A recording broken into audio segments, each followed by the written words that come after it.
Hi guys, kung naghahanap pa kayo ng blush on na pwede for everyday and for fresh and look lang, ito, recommended ko sa inyo, red wine blusher nila. Ang ganda nito guys, kasi talagang kahit pang everyday use, pwede mo siyang gawin. Pwede mo siyang gamitin at kahit meron kang mga event na pupuntahan, as in, ang ganda nito, parang fresh lang. Tapos ang ganda ng kanilang applicators mo.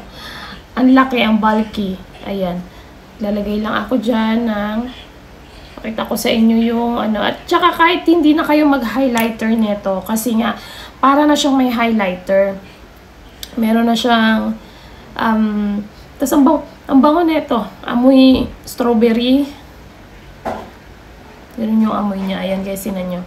Pakadali lang din i-blend. Hindi siya yung ano, sobrang pigmented na para kayong sinapa kapag naglagay kayo. Ito, saktong-sakto lang talaga siya. And sobrang dali niya lang din i-blend. Ayan, ganyan lang din ako mag-blush. Ayan, tapos dito.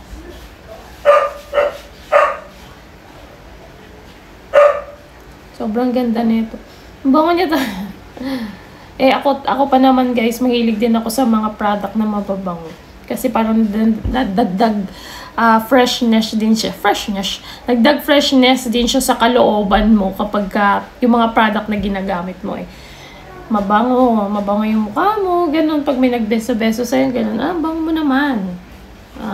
Blush on lang yan. Ayan, diba? Kita nyo? Lagay tayo dito sa ilong. Saka dito sa chin. Diba?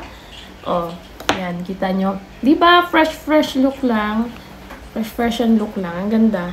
Ayan, guys. Yan, kung wala ka pang nahanap na pang graduation look mo or graduation makeup mo, ayan, try nyo to. Recommended ko to. Focallure na blusher nila. Yung red wine. Tapos, yung shade na kinuha ko is yung Pink Lady na B04.